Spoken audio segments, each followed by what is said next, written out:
Okay, my name is Crupi, and I'm from the western part of Kentucky, about an hour north of Nashville, Tennessee, and was raised up on a Kentucky hillside farm.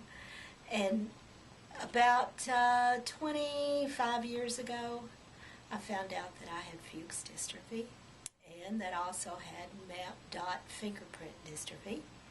And I found this out from just a local ophthalmologist who I'm very thankful for because he found it.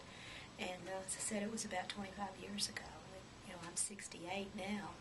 And he told me at the time that I had the beginning of some cataracts. But he told me that more than likely when I reached my late 50s, early 60s, that I would lose my vision.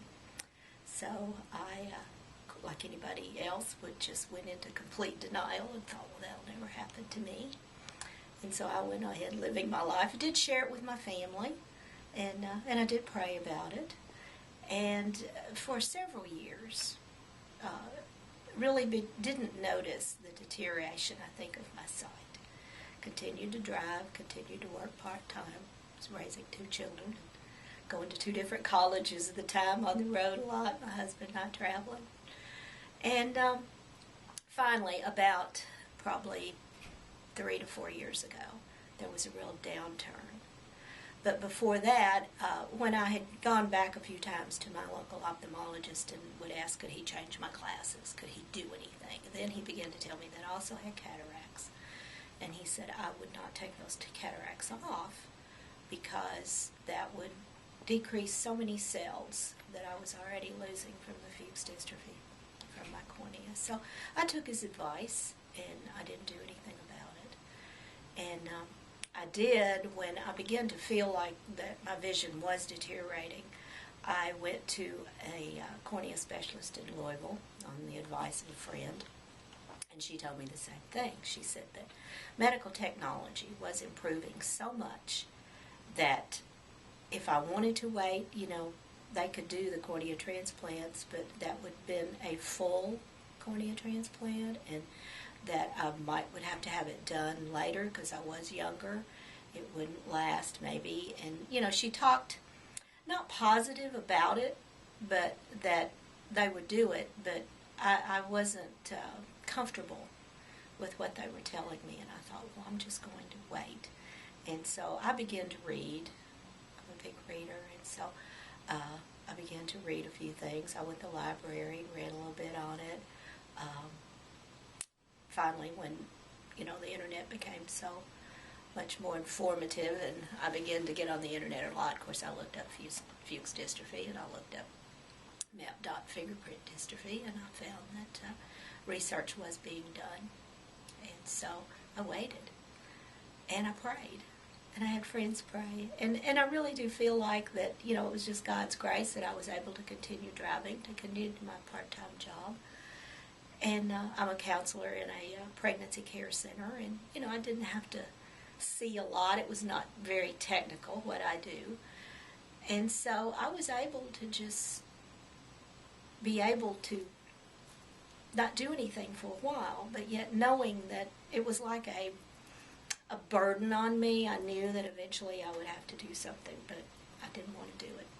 And so as I began to read more on the internet and do more research, I saw that there was a group called Fuchs Friends, and I joined that online, and I just began to read. I mean, I would actually just lurk there. I never put my name in. I never said anything myself, but I began to read.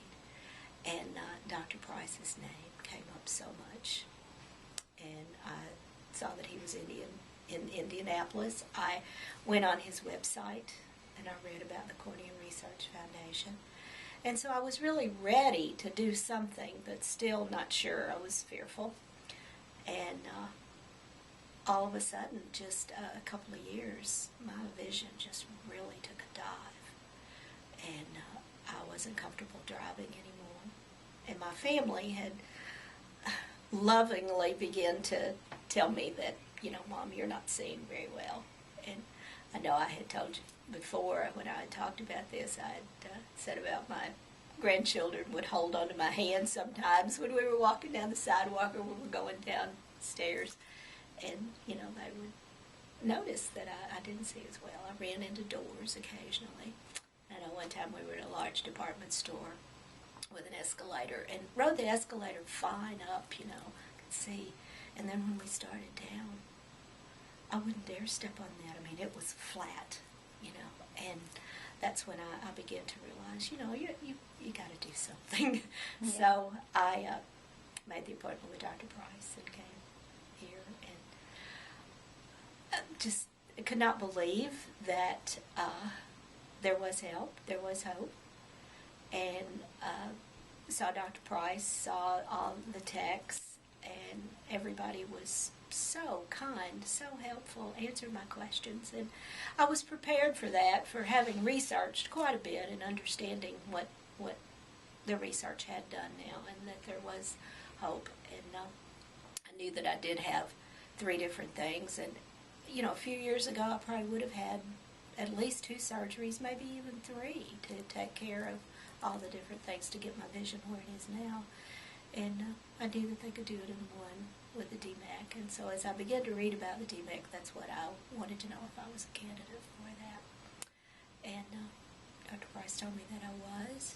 And I remember when he looked at my eyes, it was very late in the day. Gosh, it was here for 3 hours. Everybody looked at my eyes that day. And when Dr. Price looked, you know, and when he finished looking at my eyes, he said, "Well, you've got it all." And I said, "Well, apparently so. You know, by that time, everything was in a fog." And Dr. Tinkman, one of his fellows at that time, was also in the room, and he asked if he could take a look at my eyes also.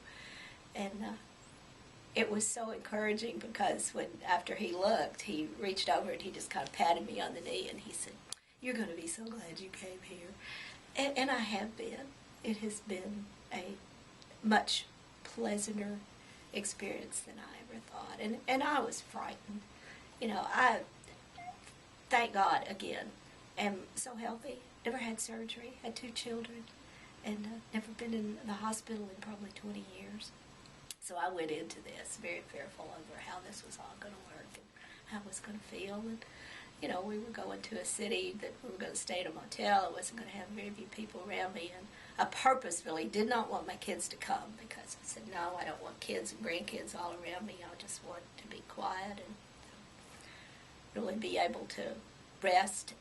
And that was a good idea. You know, I would tell anybody to be as quiet and as peaceful as they can when they have it done. I think the healing helps to do that. And we were here for about a week and went home. And, I guess 3 days after the surgery is when I really saw. I remember I had been able to see TV for quite a while. You know, I couldn't read the bar across the bottom. You know, my husband's a big Fox News watcher, you know, and I could never read that. And I saw it, and I could read it. And I could just remember thinking, you know, this is really going to work. This was just with the right eye. And we came into, I think it was maybe, I'd had the surgery on a Wednesday, and I think it was the Monday appointment that I came back. And we were sitting outside. There was very few people in the waiting room for a change. And on the TV out front, the song came on, Amazing Grace. And I just teared up. I thought, you know, I really was blind, and now I see. That really is true. And such a blessing to me it has been. It has been miraculous.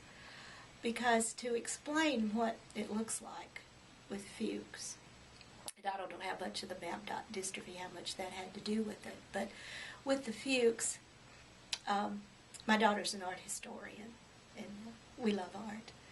And I've always loved Monet. She loves Monet. But we were talking one time that that's a good way to describe Fuchs. You're looking at life just like a Monet painting.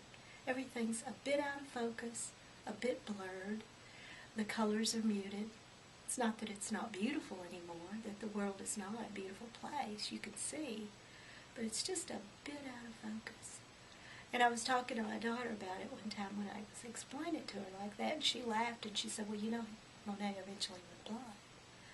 And we both decided that, bless his heart, maybe he had Fuchs, maybe that's why he painted that way. But it's no longer that way for me. I've had the left eye done. I'm 18 months out on the right, 6 months out on the left. And I can't explain how different life is for me now. I can see in 3D. Before, everything was kind of flat. And now I can sit on my deck and I can look at the trees and I can see the dimensional sky and the dimension of the trees in the distance. And, I can't remember seeing that before. I'm sure I did as a child. But there's so many things, and it's been gradual. This hasn't been overnight. And I would strongly suggest that anybody who does have this surgery to be patient. And I talked one time about one of my favorite poems. It's an old poem from England a long time ago called Trust God and Do the Next Thing. And that's what I would say. I really trusted God to wait, and that may not be the right thing for everybody. For me it was, because I had it a few years back and I waited for the best medical technology. And I'm sure with Mary Ann and the Cornea Research Foundation, this is only going to improve for any patient who has these diseases. But for me, the waiting was worth it. It has been very successful. And I can read my computer without reading glasses. I find myself blogging. My daughter encouraged me to do that because I do want to tell my grandchildren about what it's like to grow up on a farm in the 50s and the 60s. Very different back then than it is now. And I want to share the past with them. And so I've been able to go online again and really read without having to print a hard copy out and look at it under the light. I can actually see it.